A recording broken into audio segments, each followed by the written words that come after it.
Okay, so today we're going to look at regularity up to the boundary. So lecture 16, that's what we'll start with. So I want to start with a lemma. So, okay, so what is this lemma? So this lemma says that there exists a row less than r prime, right? So remember, so I've changed, okay, so let me just recall some things first. So we had this constant r that arises from the geometric reduction lemma. And this says that an open neighborhood of size r, so that there's some open set which is diffeomorphic to the cylinder, and it satisfies these geometric conditions. And last time we used the number r prime, which we're permitted to use in the operator reduction lemma. So this is any number less than r, and then with that we have the operator reduction lemma.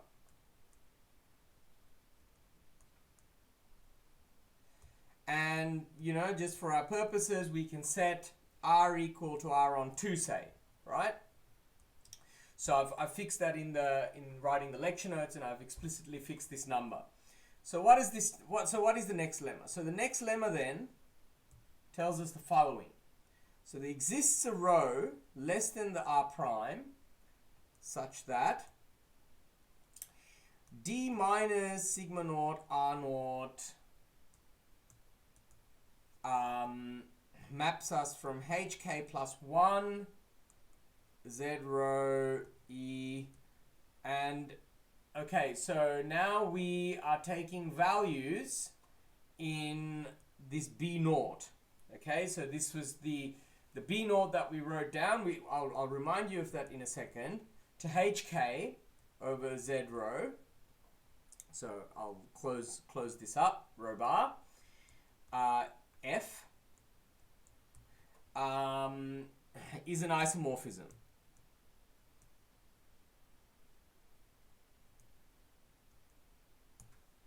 Okay, so all right, so okay, so where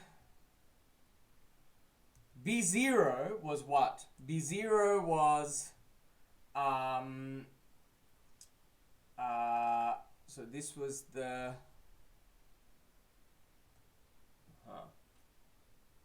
this was the U in HK plus 1 Z rho bar E, such that U0 U rho was in this product space, right? Was in this product space, chi minus a h half, 0 across the boundary. So this is the real boundary, cross chi plus of a h half rho cross partial m e. Okay. So this is actually a consequence of the operator reduction lemma, so we won't prove it. It's just something we need to use. But let me just say something about it. So right. So okay. So we've written this row. This b naught is written correctly. No, this is okay. So the reason we fix this row to be less than r prime is because we really want to include this fake boundary, right? In order to formulate the space. Okay, so with this, what do we obtain? So we obtain the following theorem. So last time, in the last lecture, as I said, we saw the trace theorem, that we could reduce questions about traces and boundary value problems to just considerations on a cylinder for the model operator. And in some sense, this is the same here, right? So this is now saying that and you would expect that. So it's saying that questions about regularity when it comes to boundary value problems really only see a small neighborhood of the boundary, right? If we understand what happens in a small neighborhood of the boundary, we understand the whole problem. Yes?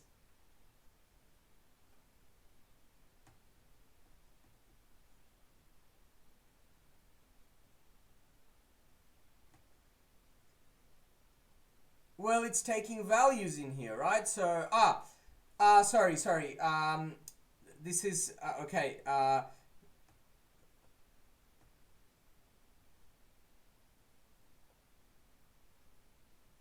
We wrote this last time. It means these are the values. So okay, sorry. I should actually just write this, right? I should write B0 to be just these. The B0 is, sorry, the B0 is actually this space. So that's a good question.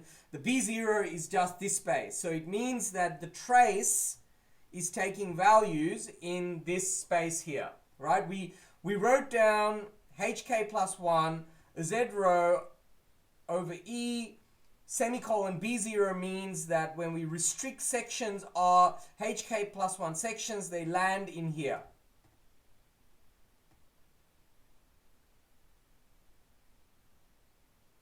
Okay? We defined this last time. This was the fundamental space that we had to use when we did regularity up to the boundary. So this space HK plus 1, Z rho E B naught, we've already defined. Okay? So I'm just recalling what this B0 is. So here with the semicolon, it means it's taking the trace. So when we restrict U0, so if we take a U in here and we restrict the U0, it lands us in chi minus A on the 0 slice. And if we take the trace at rho, then it lands us on the chi plus of A in H half, right? That's all it means. Okay, so what's the theorem? So the theorem, it just mimics what we had before, right? So the theorem says that DOM, so before we had this for the model operator, but now we have it really for the full operator. So DOM D max intersect HK plus 1 lock ME. So this is equal to U in DOM D max such that HK lock ME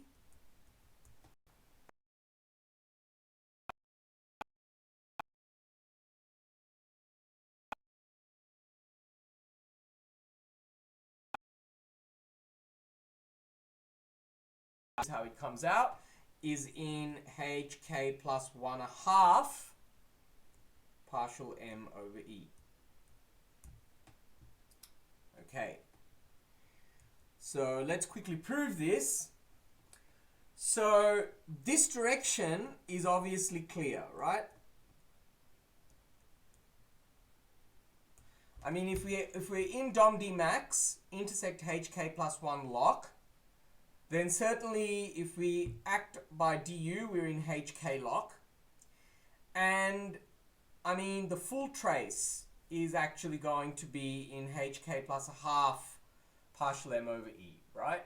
Because we're in HK plus 1 and the trace theorem tells us that we only lose half a derivative of regularity. Of course, when we do this, we can localize this to some part near the boundary and then do everything. Okay, as we will do. So now for this direction, what do we do? So as before, let eta be a compactly supported smooth section on M, taking values in 0, 1. Such that eta equals 1 in this U rho, which is diffeomorphic to 0 rho cross partial M. sorry, I should say that it is diffeomorphic to, so it's 1 in U rho, but with, so what do I want? Support of, well, actually, let me say, so in U rho, so, okay, wait, so, let me change this a bit. So, such that the support of this eta is in U rho, which is diffeomorphic to this neighborhood, and with eta equal to 1 on, say, psi pullback of 0 rho half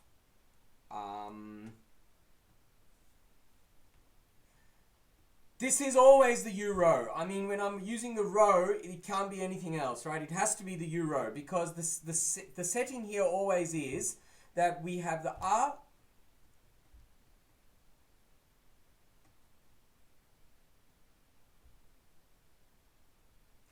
Well, it really doesn't matter, right? So in the geometry, in the reduction lemma, I mean, these are just technicalities, right? It's not diffeomorphic to both. You do the thing that is sensible in order to make it work. So in the reduction lemma, we don't have a rho. We in the geometric or the operator reduction lemma, we have an R and an R prime. So now I want to fix some neighborhood. I mean, we can say that, okay, because it's an open set, it has, right? So it's just diffeomorphic to this end. And I want it to be 1 on, say, up to half rho. So maybe it's 1 on there, and then it's going to be 0, and eta is 0 outside. Well, 0 outside inverse 0 rho 3 rho on 4 partial m, say, right? I mean, it doesn't really matter. We just need a cutoff near the boundary, right? Okay, so now let u be in dom d max with and du with du in hk lock of z rho bar e. Z rho. Me. And with the chi plus of a u restricted to the boundary being in hk plus 1 of partial me. Okay, so that's we want to prove that this is now in the maximal domain intersect hk plus 1, right? Sorry, this is a half. Okay, so now let's define. So define v equal to eta of u. So it suffices to consider what happens to eta of u, right? Because from before, so if we define v equal to eta of u, so okay, maybe I should just say that interior. So since 1 minus eta of u restricted to the boundary is 0, well, actually it's not that, it's because the support of this, so the support of 1 minus eta is contained in, so this is in M subtract this neighborhood rho by interior elliptic regularity, which I've included now as an actual written theorem in the notes.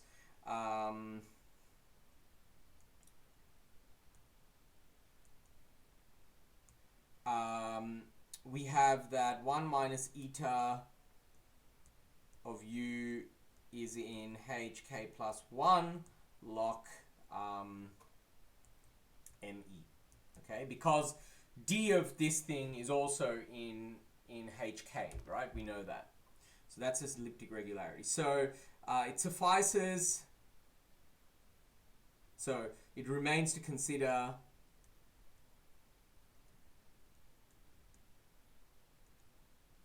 v equal to eta of u. Okay, note that v at 0 is exactly equal to eta u at 0, which is equal to u restricted to the boundary. So then we have, therefore, we have that v is, so we have dv is, well, dv is equal to what? So this is going to be equal to the symbol of dx d eta acting on v plus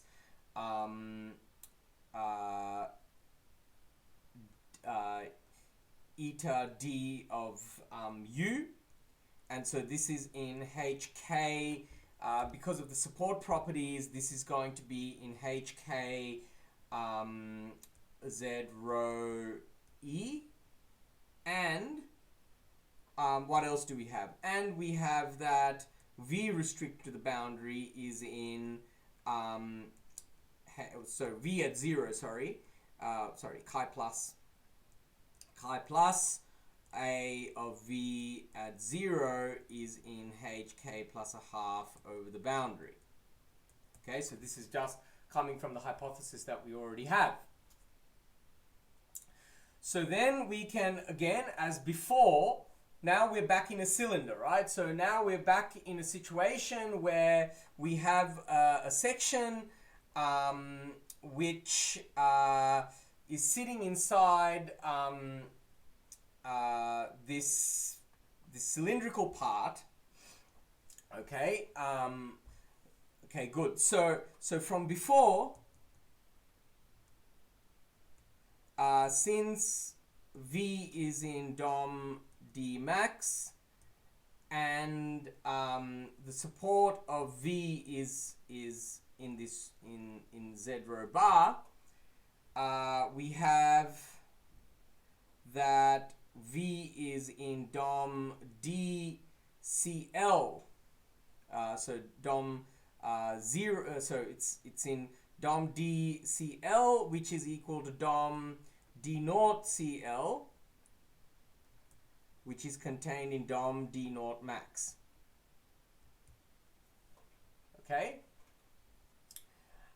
So what can we do now? So that means that we can just write v of t just as before using the lemma that we had. So this is going to be s naught sigma naught inverse d naught of v at t plus e to the minus t modulus a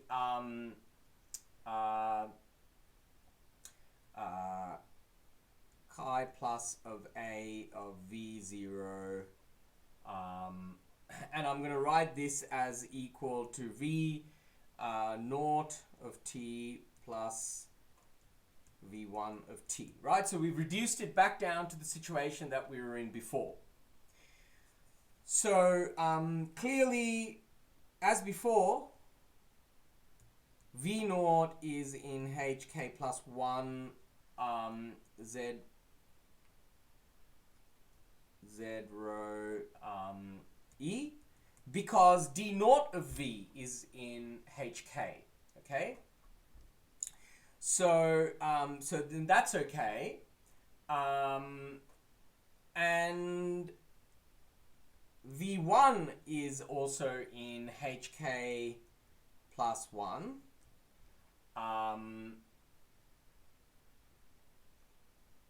Sorry, where is it? hk plus 1 of z rho e, since chi plus of a of v naught is in hk plus a half over the boundary. Okay, so now, so now what's the point, right? So now the point is that I can write, d minus sigma naught r naught of this v.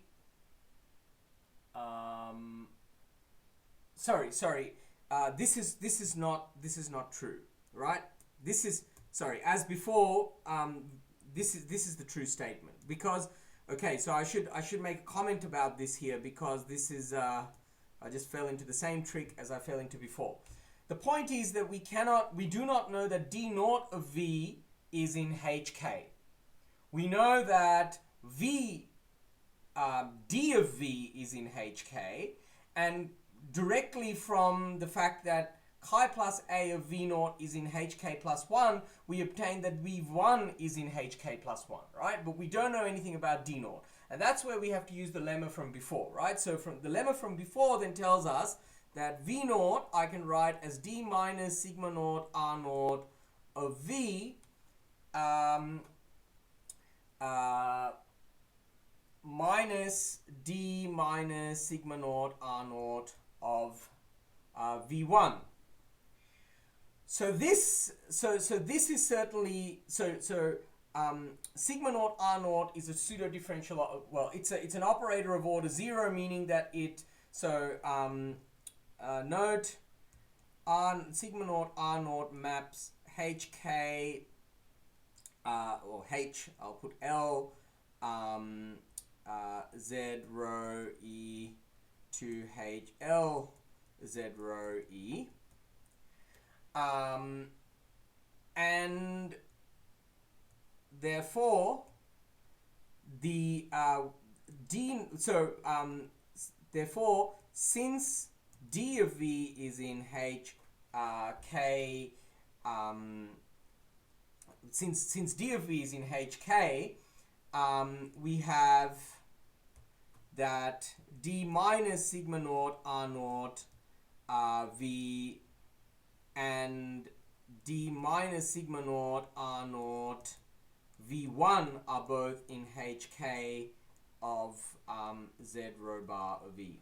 Actually, I've been a bit naughty here. I really should have also assumed that v is in hk, and there's no harm in doing that because it's an induction argument, right? So I'll input that into the notes when I'm writing the proof in the lecture, in the notes.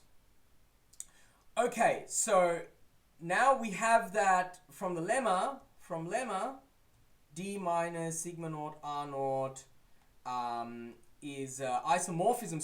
So we can check. So okay, I should say that. So since the support of v is going to be in this region not touching rho, we have that v is in okay, so we have, okay, this is actually f, right? So this is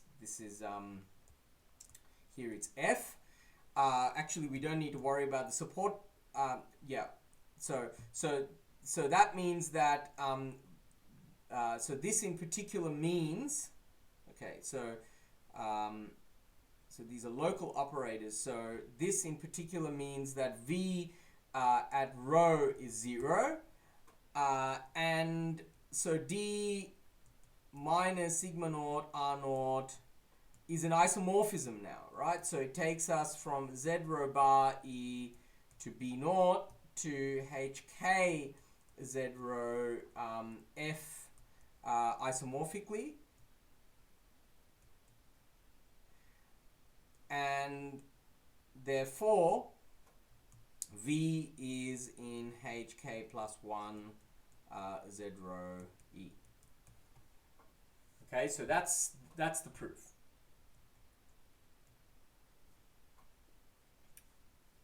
Okay.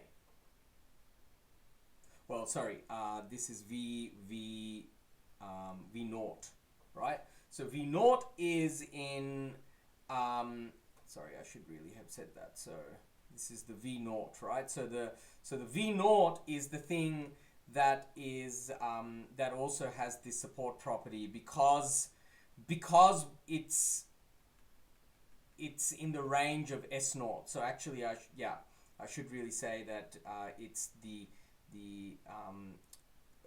it's not this. Sorry, it's not the important thing. It's the chi minus of A of V naught at rho is equal to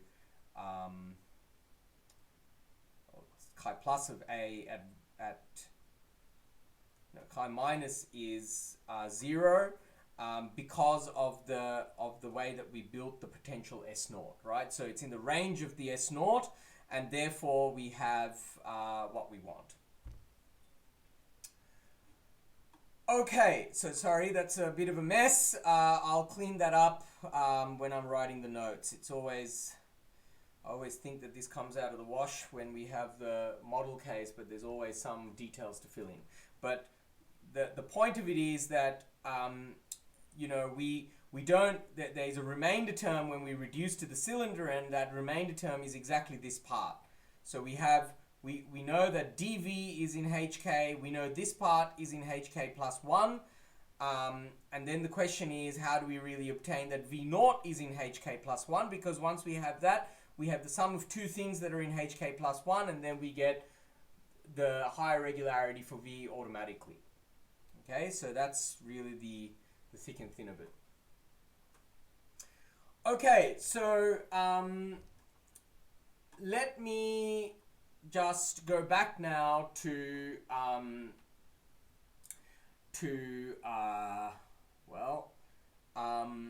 so I'm going to end questions about regularity and so on and so forth here, because what we want to now start moving on to are particular kinds of boundary conditions and also the Atiyah-Patodi-Singer index theorem. So let's go back to boundary conditions.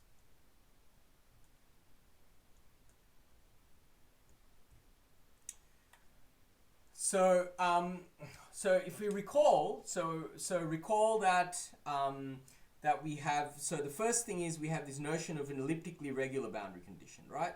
So we've already seen this before. So elliptically regular boundary condition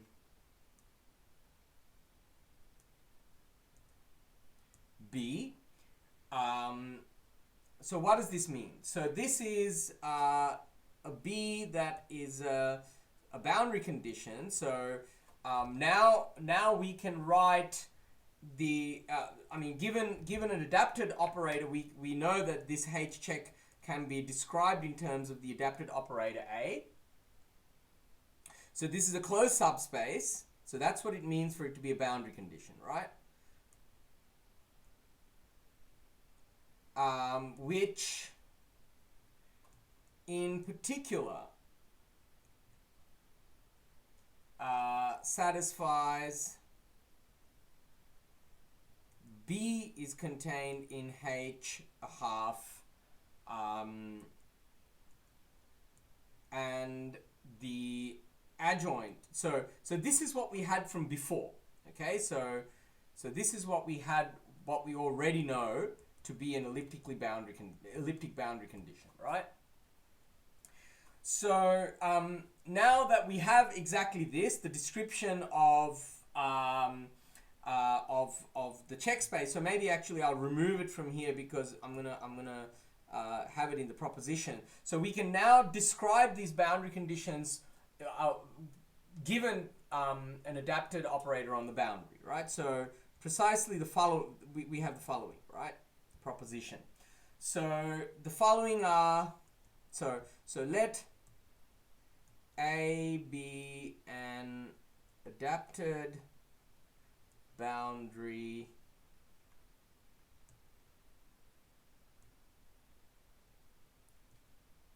operator that is invertible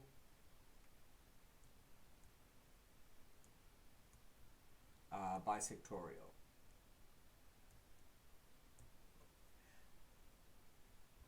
Then the following are equivalent.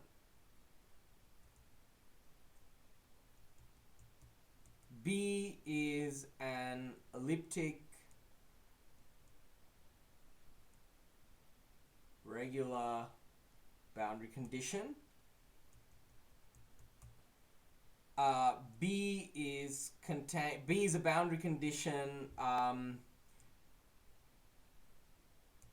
B is contained in H half ME, and the annihilator with respect to the pairing now induced by this check space of so the D naught, so with respect to the model operator. So again, the point here is that we are reducing down boundary conditions. Well, I'll put the check here actually.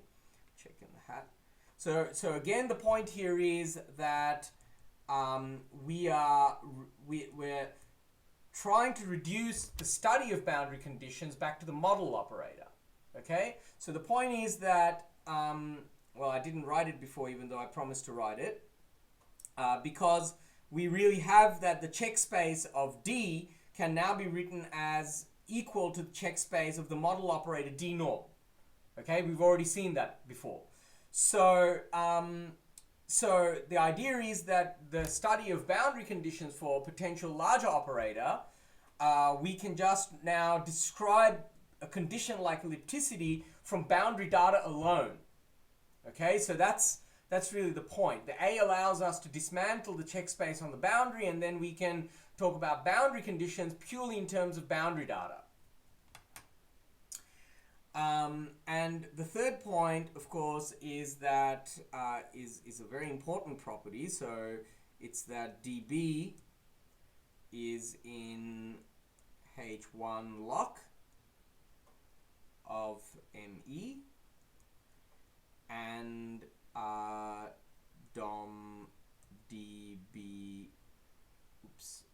B, so the adjoint, which is, well, which is equal to dom, which is dom dB adjoint, is contained in H1 log MF. Okay, so the point number 3 really comes as a consequence of what we've just proved, right?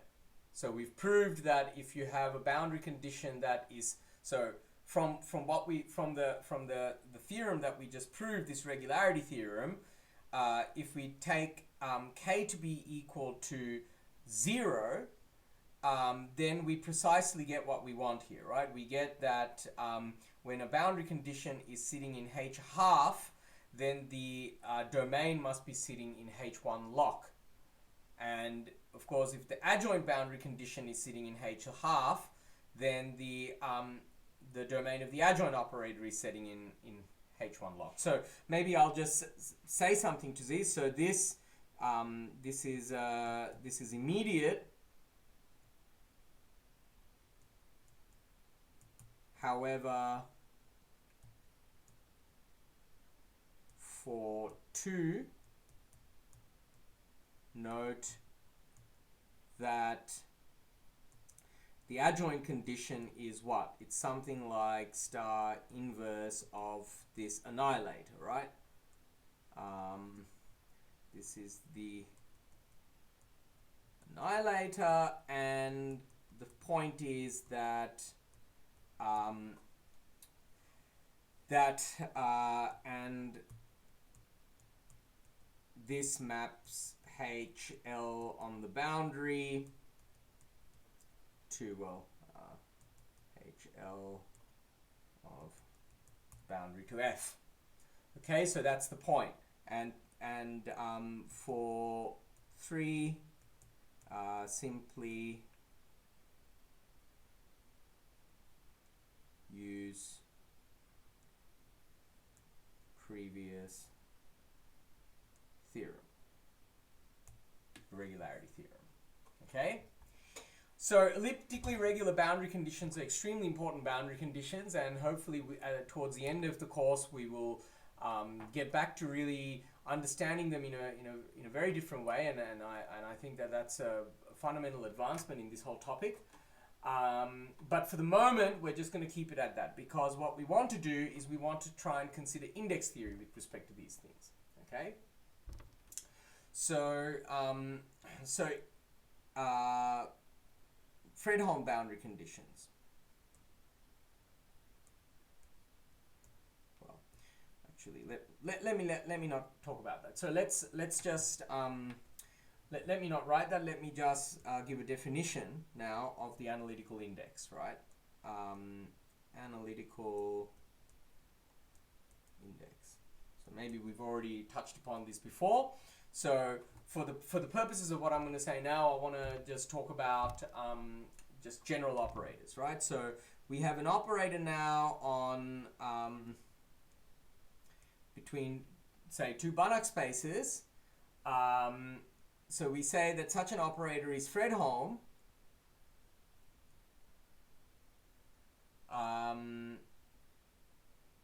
if what? So it's Fredholm if the range of T is closed and the dimension of the kernel of T and the the dimension of the kernel of T is finite, and B2, so the co-kernel of T, which is B2 mod out the range of T, is finite dimensional. Okay, so that's a Fredholm operator. Then the analytical index, maybe we've already defined Fredholmness before. The analytical index then is what? It's equal to the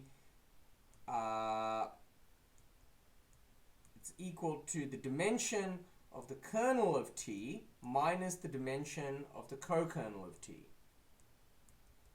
Okay, and so we're guaranteed that for a Fredholm operator that this is an integer. Okay, so so an easy lemma that you can prove is the following, which I'll leave as an exercise. So let T be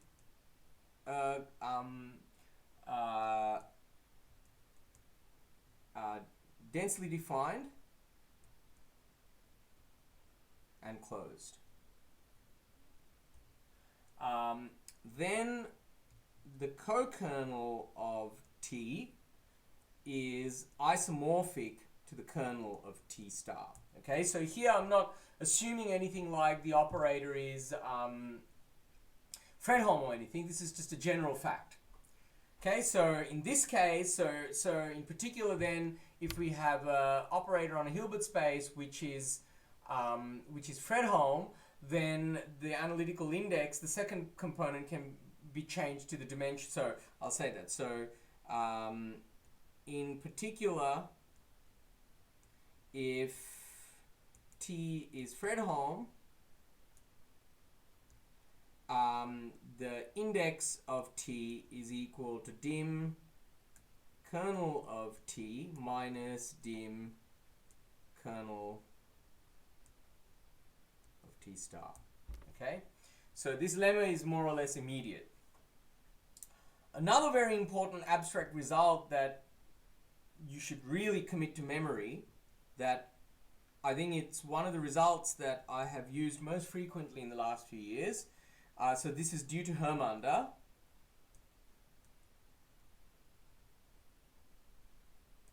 Is the following. Suppose we have three Banach spaces, B1, B2, and B3.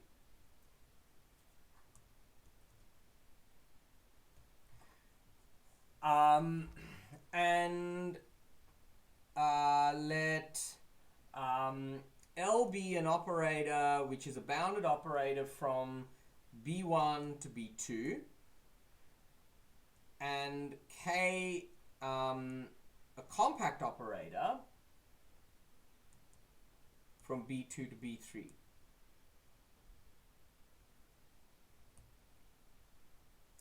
Suppose there exists a constant C such that the norm U of B1 is bounded by this constant against L of U B1 plus K of U. Sorry, that's not B1, that's B2, B3. Then we have that the kernel of L is finite and the range of L is closed. Okay? So why do I want to point out this lemma? So I want to point out this lemma because elliptically regular boundary conditions, as we have written them, they always induce Fredholm problems, right? So yes, you're right. It has to go from B1. That's true. Yeah. Thank you. That's right.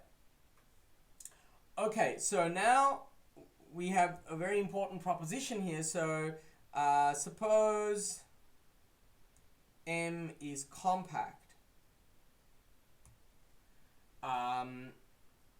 and B is elliptically regular.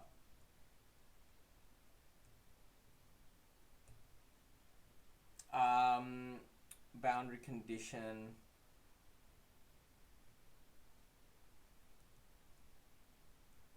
for D. Then dB is Fredholm. Okay? So what's the proof? So this is the power of this previous lemma, right? So what is the proof? So I'm going to set B1 equal to DOM dB. Good. I'm going to put B2 equal to B3 equal to L2 of M. Okay. My operator L now is equal to dB, and my operator K is just the identity. So by previous proposition, we have that DOM dB is sitting inside what? It's sitting inside H1 log of ME, but this is equal to H1 of ME, as we saw in Sobolev spaces section, because M is compact. Since M is compact. Good. And what else do we have? So we have this estimate, right? That U of DOM, so U of B1 is what? This is just U of DOM, this is the graph norm of DOM dB. And what is the graph norm? The graph norm is going to be comparable to dB of U, L2, ME, plus U of L2, ME. Okay? But we have that H1 of ME embeds compactly into L2 of ME. Again, this is compact by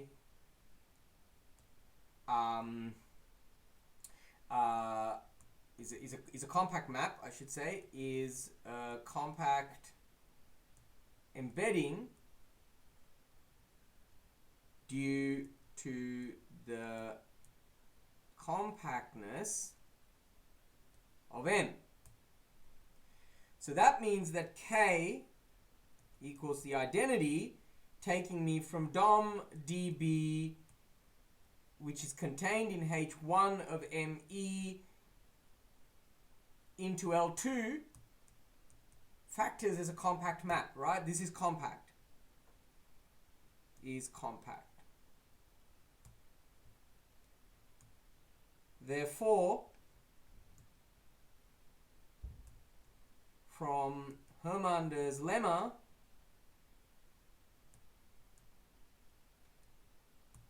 we have that dB has finite dimensional kernel and closed range. Now we repeat this. So since B is elliptically regular, B perp is also elliptically regular. It's a symmetric property, right? So same argument then for dB in place of dB yields that the kernel of dB perp is finite dimensional and the range of dB perp is closed. Then conclusion follows. Since dB star, the adjoint is dBb. Okay. So okay, maybe I should say why this last property is true. This last property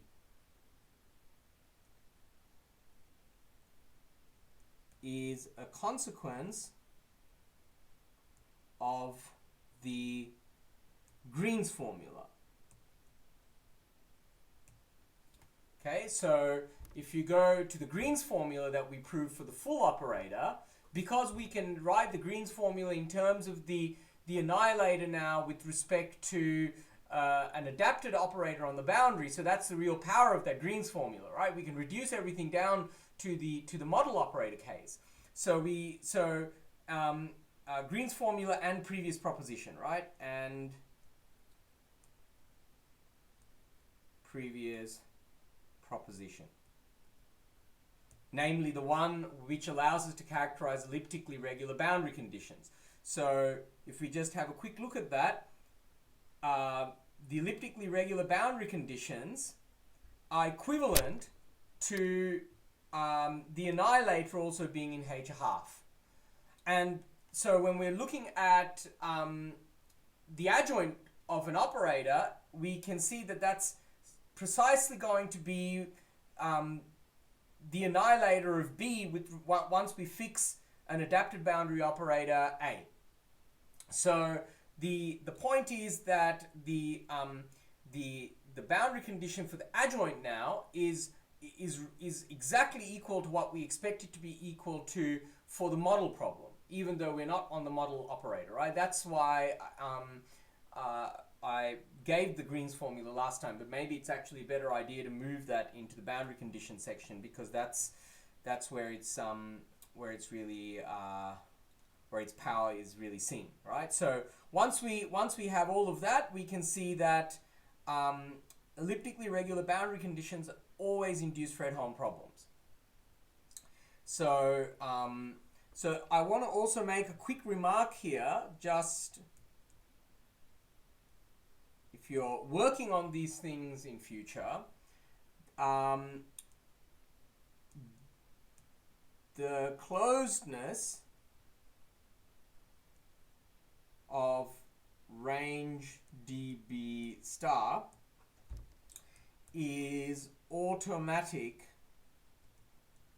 from the closeness of range dB. This is a consequence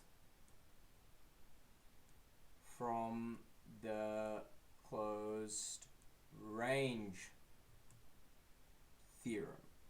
Okay, so if I have an operator that is closed, densely defined and I have that the range of this operator is closed and its kernel is finite dimensional. So that's what we could reason from. So if we look at this argument, in the first part of this argument, we only needed to assume, we didn't need to assume that we had an elliptically regular boundary condition.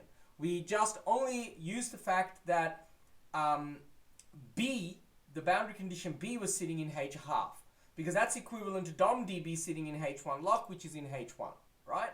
So we could run that argument only under that assumption. And if we run the argument only under that assumption, we have three of the ingredients that almost makes the operator Fredholm. We have that the kernel is finite dimensional and it's closed range.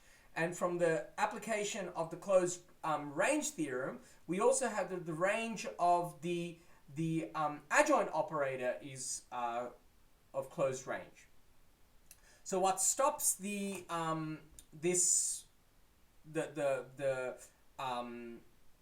so what stops this operator from really being Fredholm is that the adjoint operator might have an infinite dimensional kernel, okay?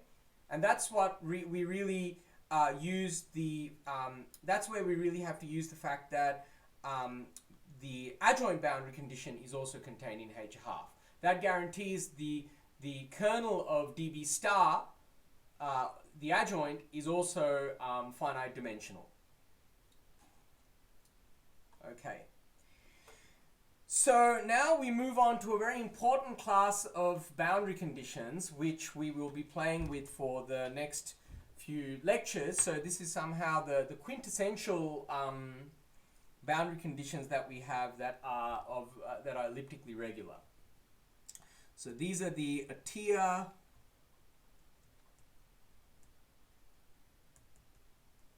Todi, Singer boundary conditions, right? So maybe all of this should be under a section on index theory, but okay.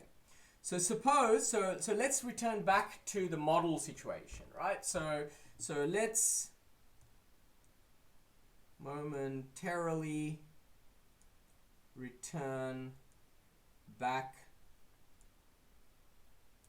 to d naught equals to dt plus a. So a very simple model problem, okay?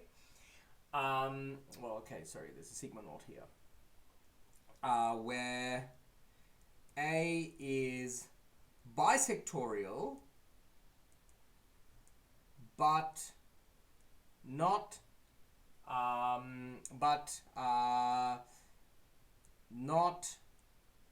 necessarily invertible. So what does that situation look like? So that's a situation where we have, say, a bisector here, some angle omega, and we might have spectrum here as follows. And then we also possibly have a kernel for the operator, right? So i.e. kernel of A is non-zero in general.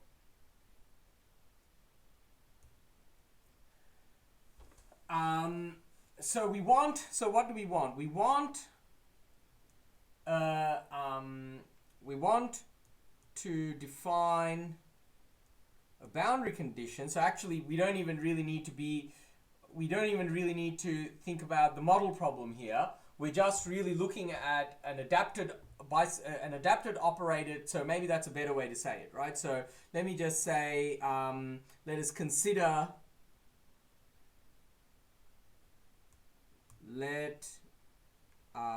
us consider an adapted operator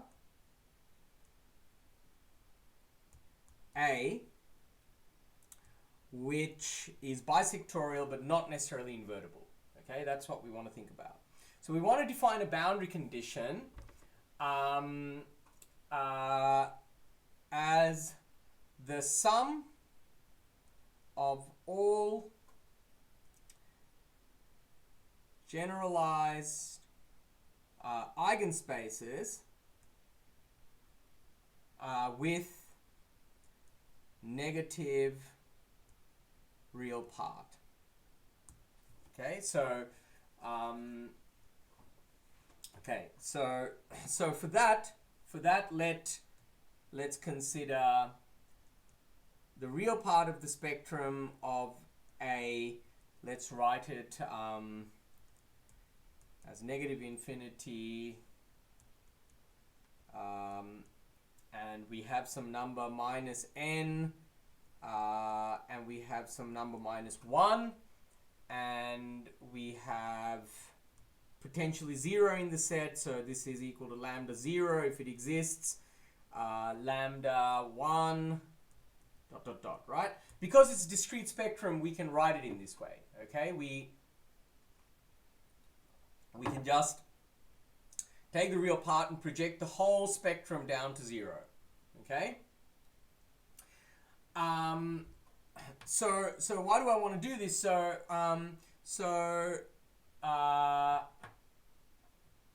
what? So we can find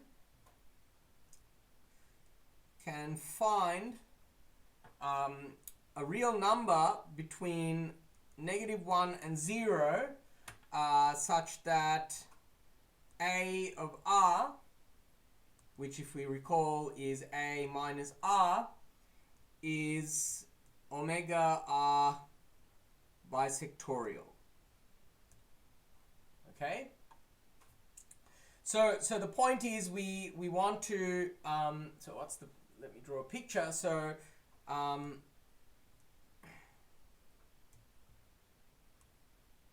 we might have a kernel here, some eigenvalues.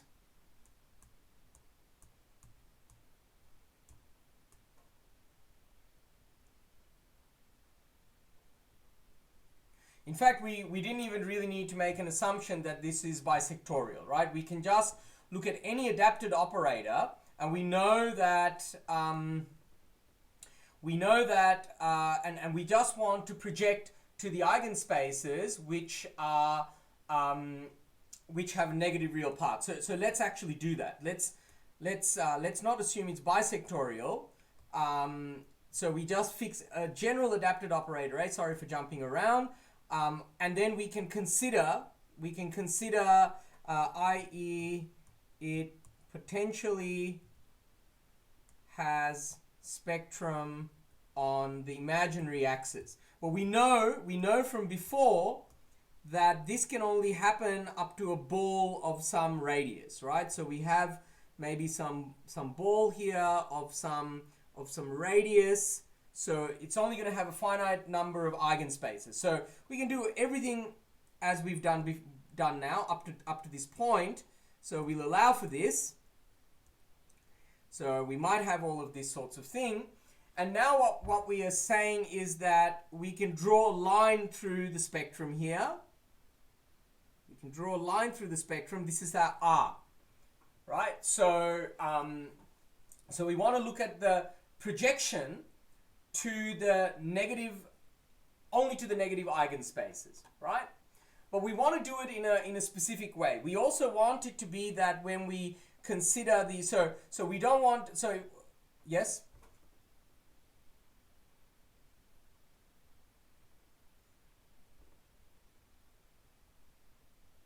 Yes.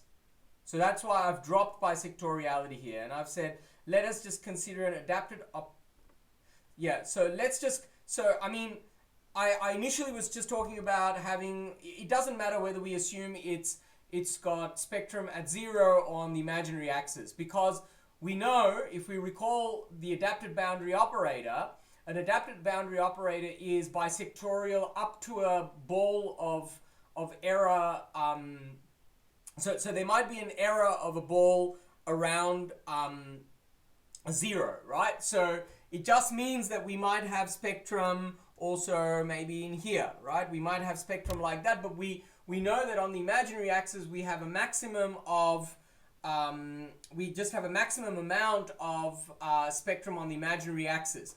And if we now take this, the real part of the spectrum again, we're definitely going to have a gap of the following sort. We're going to have a -1 eigenvalue, so just to the left of 0, and we're going to have a positive one, right? We can't have an accumulation of infinitely many that accumulate near zero.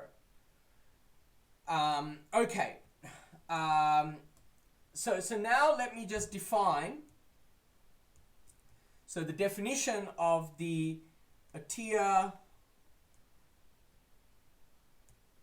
Patodi,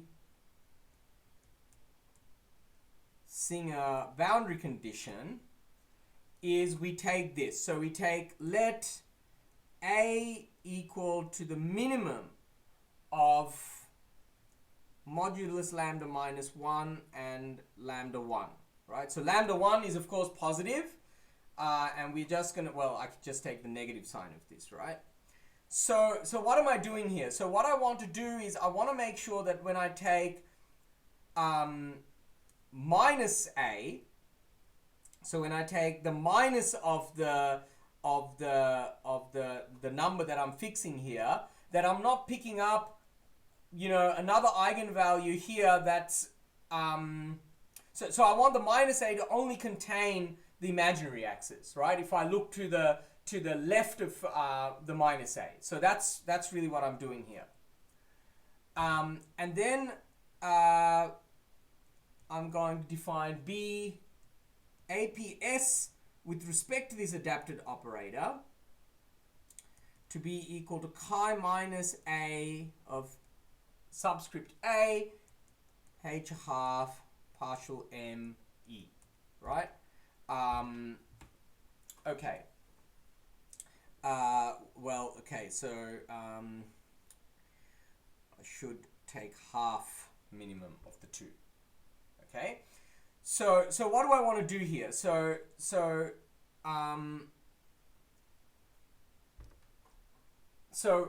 the point is that if I want to now consider, so maybe I'll draw another picture here. So I consider spectra here, and I have spectrum all the way here too. And then I've drawn a line, and the way that I've drawn the line through here is, so this is my A, and then this is my minus A, right? So the reason I've organized it to be the minimum of the two is because I wouldn't want the A to be such that when I take the minus A, it would contain an eigenvalue in here, right? I want to exclude that possibility, so, or eigenvalue here, say. So I want to exclude that possibility, and I choose A very, very close to 0. So if I take the negative of that A, it's only going to contain the negative of the A only contains the imaginary axis and eigenvalues now in the left half of the complex plane, but nothing on the right half of the complex plane, right? So that's the reason I've chosen the cut in this way. Of course, I could have chosen any A here, arbitrarily close to 0, right? Between these two numbers, and it wouldn't have made a difference. Okay, so we'll have more sophisticated ways later of proving that boundary conditions are elliptically regular, but right now let's just try and think about why this is explicitly so, right? So proposition B APS of A is elliptically regular. Okay, so the reason that we're choosing this boundary condition will become clear as we move along.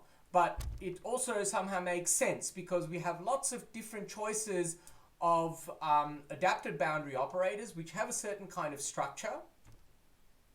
And so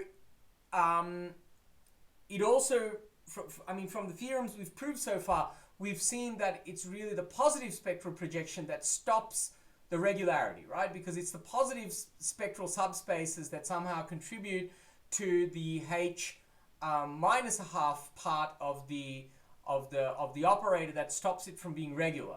So it stands to reason, at least it should be something that we expect, that if we look at just the negative spectral subspaces, this should give us a nice elliptically regular boundary condition.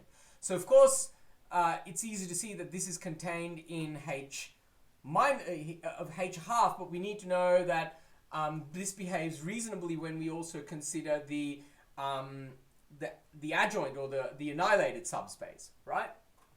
And that's what we do. So let's look at the annihilator now. So this is why it's also good to have so much flexibility with the kind of adapted operators that we're really dealing with, because when we're dealing with certain adapted operators, we can choose the adapted operator depending on the problem, right? So we have lots of choice. So for analyzing this particular problem, I'm going to look at the adapted operator, which is just, so I'm going to look at B, A, P, S, A, and I'm going to annihilate it. So, okay, so I should say,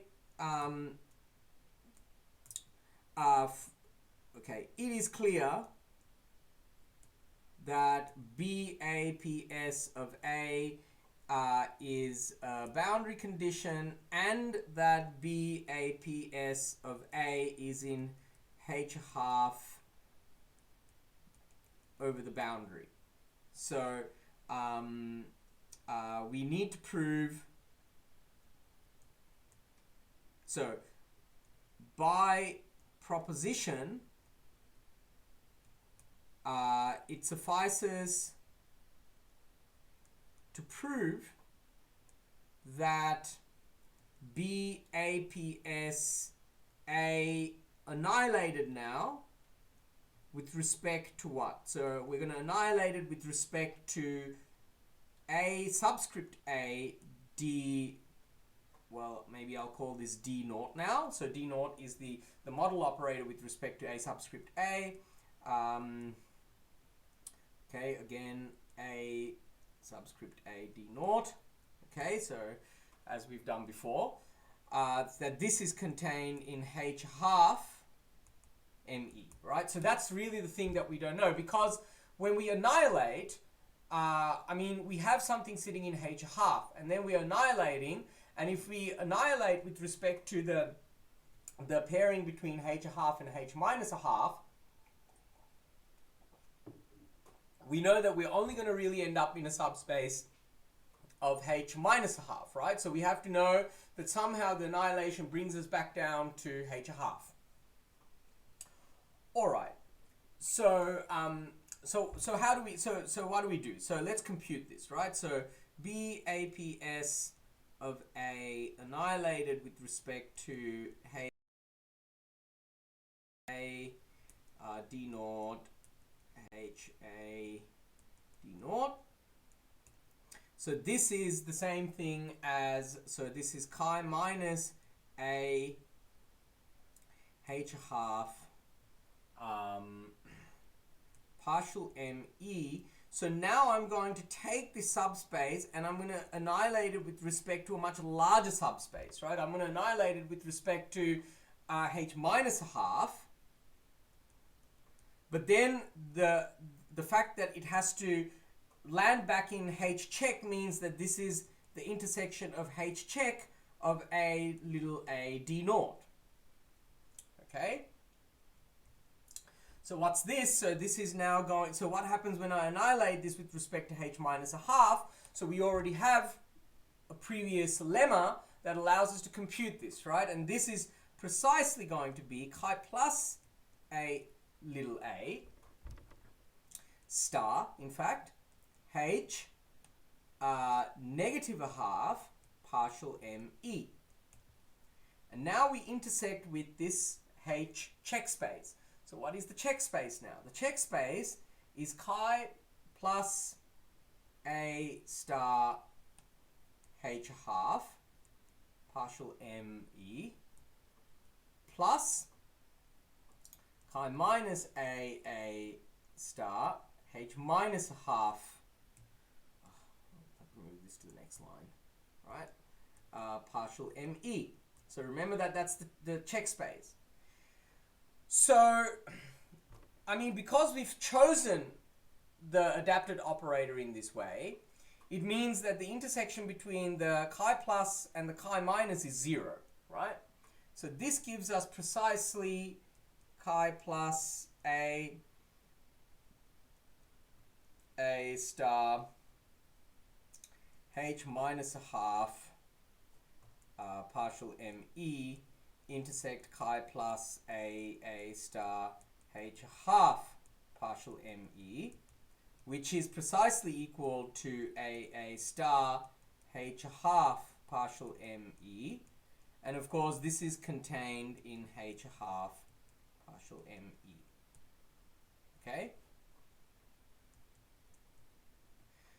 so maybe I should sort of say, I mean, it looks like we're cheating here, right? We've started with defining the condition in a certain way, and then we've chosen the spectral cut or the adapted operator to make the computation also in the way that we actually define the boundary condition itself. So, I mean, this is not. So first of all, I want to just emphasize that this shows how important it is to have this flexibility of being able to choose the adapted operator according to the problem. So of course we could have chosen a cut elsewhere, right? So remark,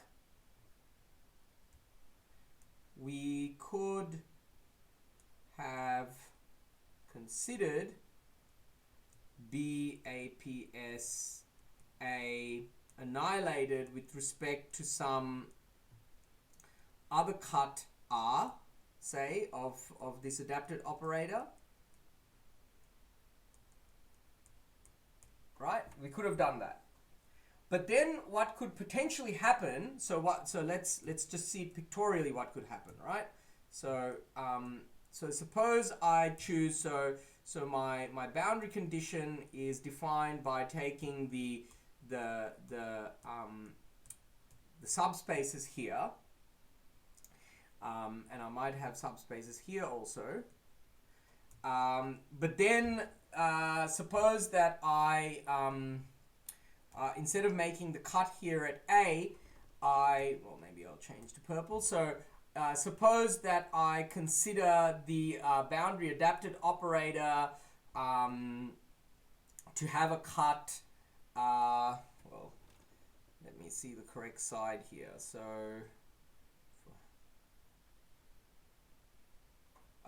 yes, sorry. Otherwise it makes no sense. AR, that's right. So AR. So let me now carefully choose my R. So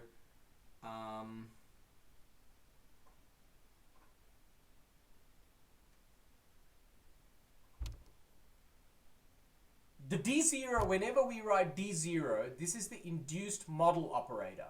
So if we have an A in the bottom here and we have a D0, then the D0 is always equal to sigma naught dt plus AR, right? So this is a very important thing to get. So maybe we should have called the DT0 DM or something to signify model, because we have a 0 and an R floating around and so on and so forth. The point is always that we fix an adapted operator on the boundary. So we want to now relate the adapted operator on the boundary to the actual operator D.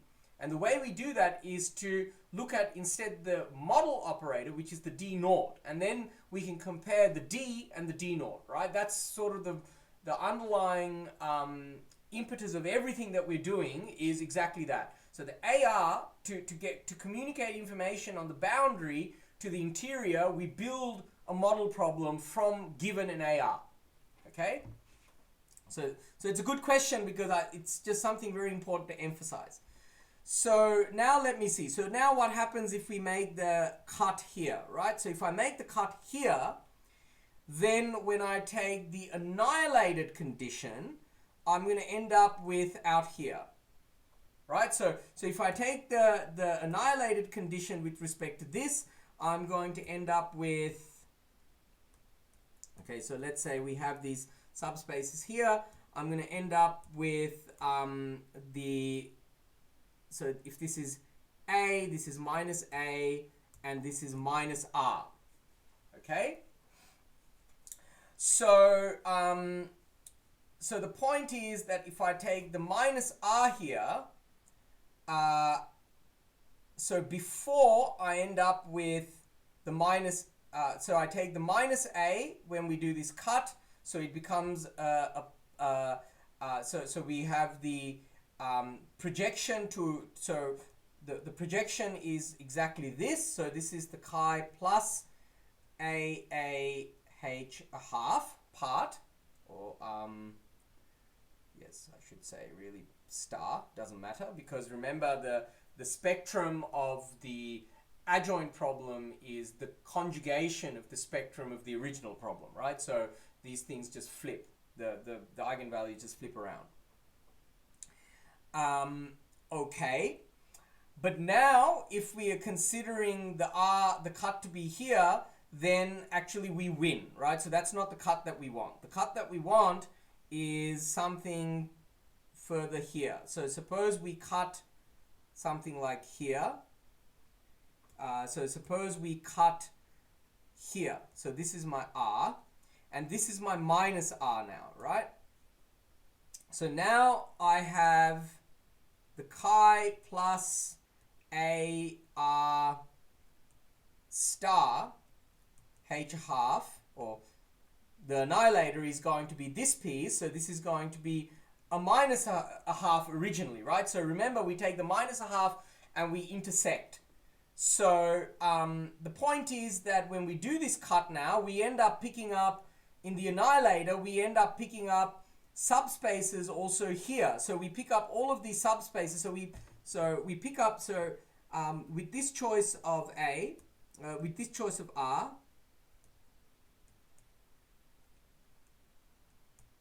we have subspaces sitting between what? Sitting between chi plus AR star, well, let me write, yeah, so H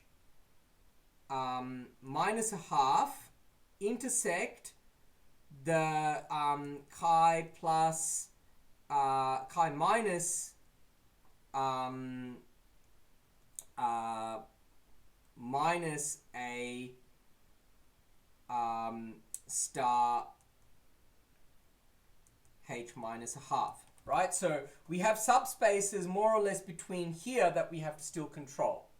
But the point is that this is going to be, so the point is that this subspace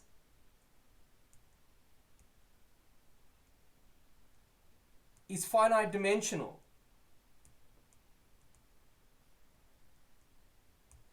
And they are generalized eigenspaces for A. So if they're generalized eigenspaces for A, that means that this space, which I'm just going to copy and paste now because I'm lazy, I'll duplicate, is actually contained in smooth sections over E. Okay, so this is, so maybe I haven't explained this all that well, but this is somehow the point, right? This is why when we calculate these annihilators, it's not really a problem when we change the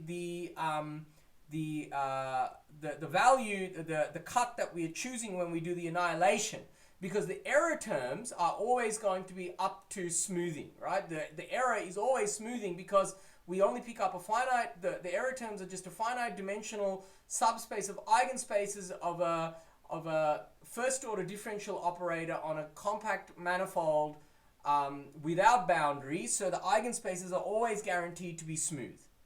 So in some sense, this is why changing the place at which we cut and also changing the adapted operators doesn't really alter the problem that we're working with, right? Because the error terms in some sense are always going to be smooth. Okay, hopefully I'll write that out a little bit more sensibly when in the actual lecture notes. So I hope you're referring to the lecture notes when you're looking at all of these things, just to furnish yourself with more details. Okay, so let me end now with the last corollary, right? So what is the corollary? Let M be compact and any adapted boundary operator for D. Then DBAPS with respect to A is a Fredholm operator.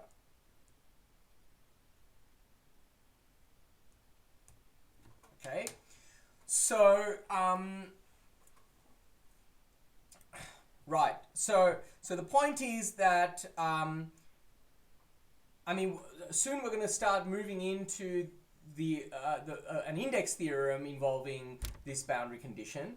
But let me just say that somehow the point is that at least when you look at the original works of Atiyah Patodi Singer, it feels like the APS conditions are really, you know, they're really generated by a canonical choice of A. But that's really not true, right? So the point is that you're given an A.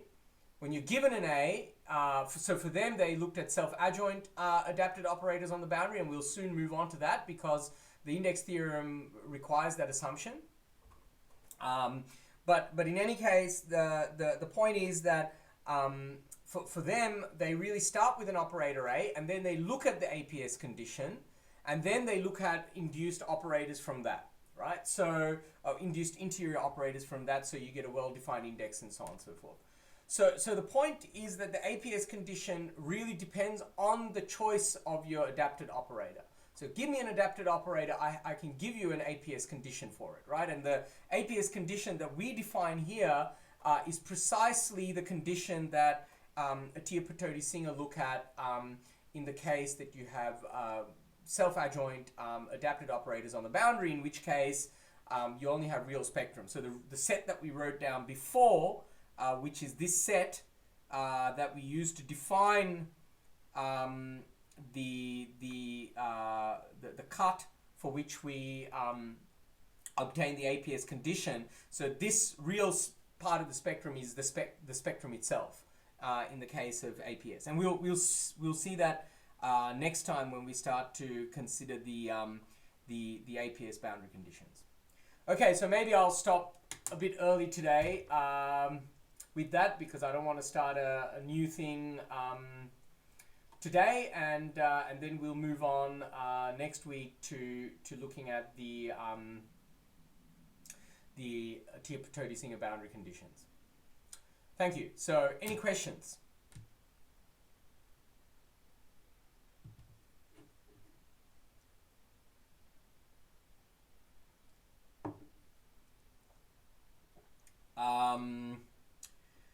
Sorry, this is AR. Well, maybe we did because we wanted to distinguish the operator, but I mean, yeah, I mean, that could be true. Maybe we wrote it down and we defined it explicitly as that, but it still doesn't take away from this, right? I mean, if we now want to compare a D0 and a DR, then it makes sense to talk about DR. But we're not doing anything like that here. Here we're looking at an adapted. So what's the convention that we've taken, right? The convention we've taken is that H check A of D naught. This is how we've written it. And here the A is omega. So this is bisectorial invertible.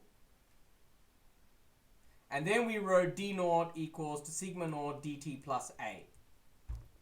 So now if I have A or AR here, for which makes the choice of AR being bisectorial invertible, I don't really see why we should write dr in the thing there. But now if we're trying to compare two operators at two different cuts, for instance, so maybe I want to look at something like the d naught equals to sigma naught or dt plus some A, and then now I want to consider a different cut, then maybe I can consider this something like sigma naught dt plus AR plus R, and then I have to give this thing a name, and then maybe I'll call this dr plus R, right?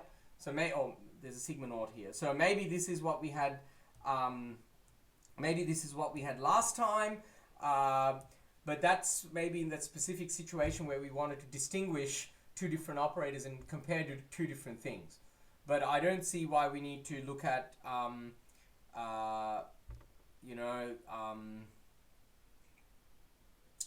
mean, we've just stuck always to the notation that D naught.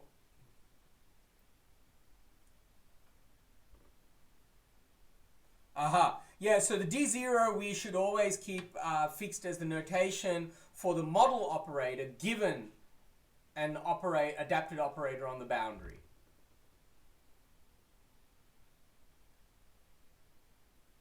And in fact, it need not be omega sectorial even, right? We could just look at a D0.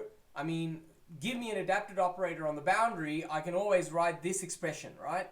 So even without A being bisectorial, I can just always consider the model operator with respect to A. So maybe it would have been better to have called it D subscript A or something. I don't know. Food for thought. That might have been a more sensible thing to do, but maybe the notation would have been more cumbersome. Yeah. Okay, so any other questions? If not, let's meet on next time, and then we'll start looking at the APS boundary conditions and move on towards the APS index theorem. Okay, thank you. I will upload. Thank you. Yeah.